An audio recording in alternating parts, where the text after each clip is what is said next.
పోట్లు పడ్డట్టు పట్టుకొని దోసుకొని తింటా ఉన్నారు మీరు, మీ కుటుంబ సభ్యులు, మీ ఎమ్మెల్యేలు. నిజంగా ఘోరం ఏంటంటే ఈ దోపిడీకి అప్పుడు బీఆర్ఎస్ పార్టీలో దారులు ధరిస్తే, కిటికీలు ధరిస్తే ఇప్పుడు వీళ్ళు తలుపులు తెరిచి ఏకంగా దోసుకొని పోతున్నారు. అప్పుడు కేటీఆర్ పాలనే నడిచింది, ఇప్పుడు కేటీఆర్ పాలన నడుస్తుంది. అప్పుడు కేటీఆర్ అంటే ఏంటంటే కేసీఆర్ గారు, తన్నీర్ హరీష్ రావు గారు, రామారావు గారు. ఇప్పుడు కేటీఆర్ అంటే ఏంటంటే కొండలరెడ్డి, తిరుపతి రెడ్డి, రేవంత్ రెడ్డి. అప్పుడు ఇప్పుడు సేమ్ పరిపాలన నడుస్తుంది తప్పితే వేరే ఏం మారలేదు. దోపిడీ మారలేదు, పెరిగింది, రాచబాట పట్టింది దోపిడీ. ఈ 1,00,000 కోట్ల కాంగ్రెస్ దోపిడీని ఖచ్చితంగా ఆపుతాం. ఆ 1,00,000 కోట్ల తెలంగాణ భూమిని కాపాడుకొని తీరుతాం. ఎట్లయితే వెలుగుమట్లలో పేద ప్రజల భూములు కాపాడినామో అట్లనే తెలంగాణ వ్యాప్తంగా ఉన్నటువంటి అన్ని జిల్లాల్లో మీ దోపిడీని గమనిస్తున్నాం. ఎవరు గమనిస్తలేరు అనుకోవద్దు. ఖచ్చితంగా మా వనరులను మేము కాపాడుకుంటాం. సీరియల్ లెక్క ఈ 1,00,000 కోట్లు ఎక్కడెక్కడ దోపిడీ చేస్తారో చెప్తా నేను. ఇవాళ ఈ లేక్ను మళ్ళీ ఒకసారి చూపించాలి దయచేసి. Thank you. జై తెలంగాణ. 2014లో పవన్ కళ్యాణ్ భూములు పంపుతున్నారు, కానీ వివాదం ఇప్పుడు అవుతుంది. అంటే 12 ఏళ్లలో ఎందుకు దీన్ని చర్చించలేకపోయారు, ఎందుకు అడగలేకపోయారు? 1 సెకండ్, ఇది ఒక్కటి చెప్పేసి కనబడుతుందా క్లారిటీ?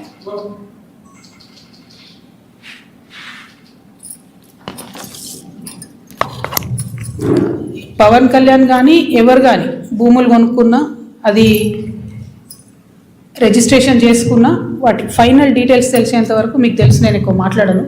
నేను ఈ వివాదం వచ్చిన తర్వాత పర్టికులర్లీ పవన్ కళ్యాణ్ భూమి గురించి వాస్తవానికి నేను మాట్లాడలేదు. చాలామంది తెలంగాణ వాదులు తీసి ఇంటర్నెట్లో పెట్టిన తర్వాత అదేంది అని నేను డీటెయిల్గా తీసుకుంటే ఆ డీటెయిల్స్లో వచ్చింది ఏంటి అంటే అన్ని లేక్స్ లాగా కాకుండా ఈ లేక్కి ఫైనలైజేషన్ అయిన తర్వాత వారు కొనుక్కున్న 10 ఎకరాలు కూడా శిఖం భూమి అని తెలుస్తుంది. కాబట్టి ఆయన్నే అన్నారు కదా, శిఖం భూమి అని తెలిస్తే వాపస్ ఇస్తాను, వాపస్ ఇవ్వమని మేము డిమాండ్ చేస్తున్నాం అంతే.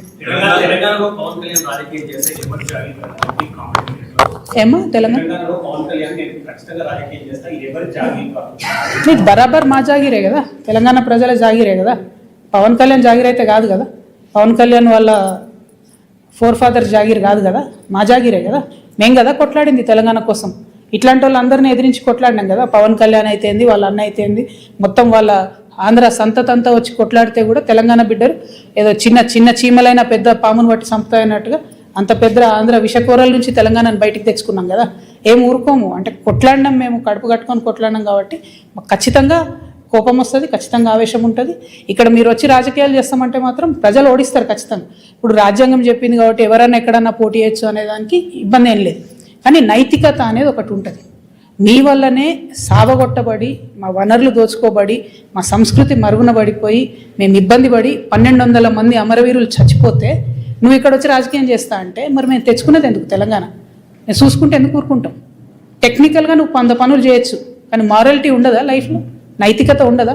చాలా పెద్ద నైతిక విలువలు చెప్పేటటువంటి మనిషి వద్దు ముర్రో అంటే ఈ 1 సైడ్ లవ్ ఏంద్రా నాయన, మాకు అర్థమైతే లేదు.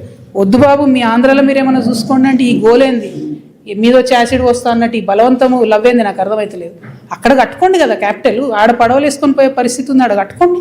అక్కడ ప్రజలను బాగా చూసుకోండి, అక్కడ ప్రజలకు హెల్ప్ చేయండి, అక్కడ పేద ప్రజలకు పనులు చేయండి. అవన్నీ ఇట్సబెట్టి వచ్చి మా మీద పడి ఎందుకు? ఇక్కడ లేరా మా నాయకులు? మస్తు మంది ఉన్నారు కదా. మేమే ఎవరమవరం గెలుస్తాం, మేమే ఎవరమవరం చేసుకుంటాం. మా వాళ్ళు చేయగలిగినంత మేము చేసుకుంటాం, మేము బాగుపడతాం. Thank you.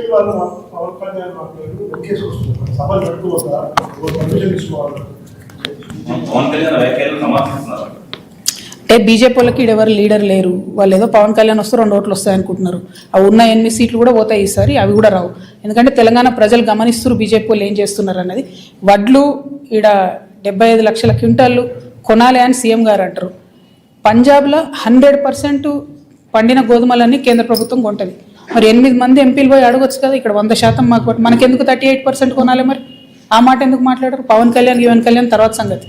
ముందు అసలు మన ప్రజల కష్టాలలో బీజేపీ పాత్ర ఎక్కడు?